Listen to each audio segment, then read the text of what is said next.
of energy that comes out of something, that comes down from the line of sight. That would kind of be like what an electromagnetic pulse would visualize, like if you could visualize it.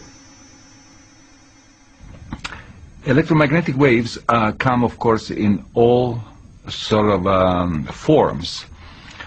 People may not realize that the light that that makes me visible in this moment, all right, is an electromagnetic wave. It's a particular part of the what we call the spectrum of electromagnetic waves that our eyes are sensitive to. Electromagnetic waves are also heat, for example. When we say that the sun warms us up, it's a particular form of electromagnetic waves that we don't see, but that our skin sees, and sees it as warmth. We are in a soup of electromagnetic radiation. Almost anywhere you are, you can pick up your cell phone and receive a phone call. You can turn your TV and some signal will come through. These electromagnetic waves can be harnessed and used in a variety of ways. In Alaska, there is a facility that does just that. HAARP is a directed energy experiment being undertaken by the US. From HAARP's wide field of antennae, the waves are focused and beamed into the ionosphere high above the Earth's surface. The ionosphere is part of our atmosphere.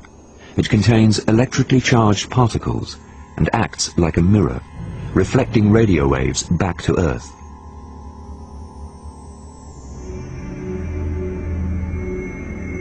Sending radio waves into the ionosphere can accelerate its particles, heating specific areas. The particles then reflect the energy back to Earth. Use a system like HAARP and you can create really extreme levels of power. HAARP, by sending energy up into the ionosphere in the right frequency range, can tap energy that's already there and actually convert it for use within the system.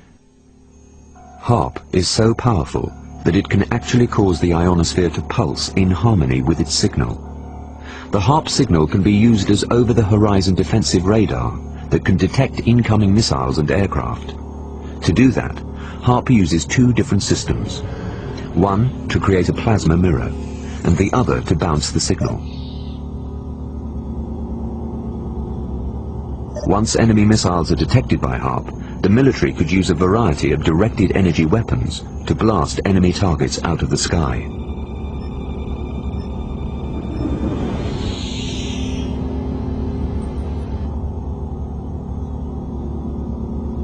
HAARP is a acronym, actually, for High Frequency Active Auroral Research Project.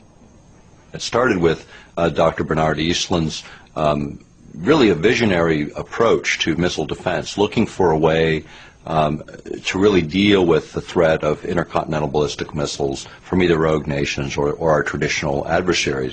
Basically, the antenna, as originally conceived, was to be big enough and powerful enough to make major modifications to the ionosphere. This was all done at the height of the Cold War, and my focus was on defense against a major Russian missile attack. The plan was to make a shield over Canada, over the United States, over the whole world, which a missile could not penetrate. While the Americans were developing this technology, the Russians were conducting similar experiments. Some speculated that the Bell Island blast was the result of Soviet testing of directed energy weapons. The theory was that Bell Island had acted like a giant magnet. The place contains vast underground iron ore deposits and abandoned mines laced with miles of copper piping. The belief is that an electromagnetic signal passed over the island in 1978 and was drawn down by its magnetic field. The Bell Island event is a unique event, and I have not heard of repeat events, so it's very hard to really pin down what happened there. But the types of things that might have occurred involved high voltages, involved electrically conducting paths through the atmosphere, and a fully developed antenna, as I was describing, would probably allow you to induce voltages in pipelines, to do things that could create high voltages. In terms of Bell Island, you know, I can't speak specifically to the events that may have occurred there and did occur there in terms of connecting it clearly to a transmitter like HARP. But let's talk about some of the things that you could expect to see from these kinds of technologies being deployed. One of the big issues is what happens if the signal coming off the ground that gets focused up into the ionosphere acts as a conductive shunt. In other words, like a copper wire being plugged in to a power source. This energy then would act as sort of a conduit to draw energy off of the ionosphere. Now, what would that do? You would create the biggest bolt of lightning you've ever seen in your life, striking the Earth 40 times a second until all that energy was discharged.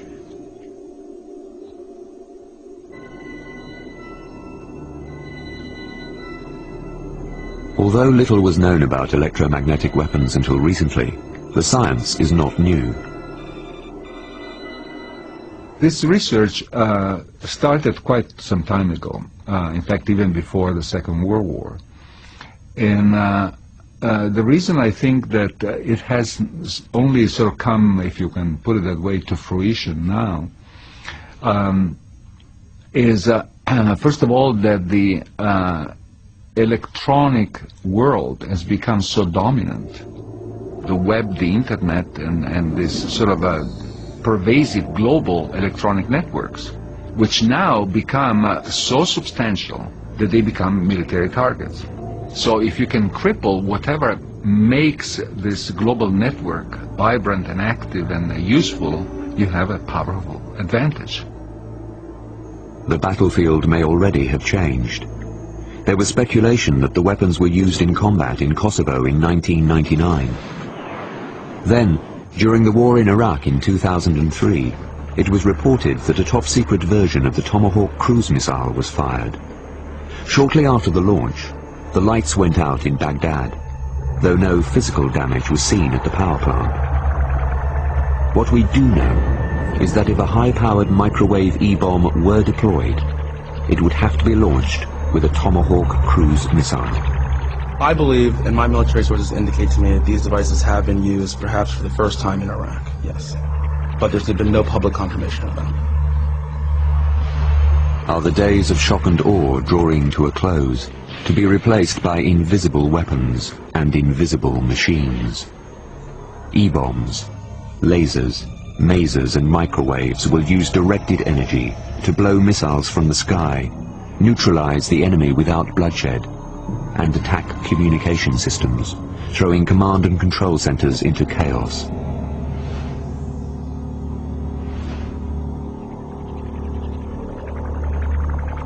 Unlike conventional bombs, the E-bomb will turn over and go point down on the target.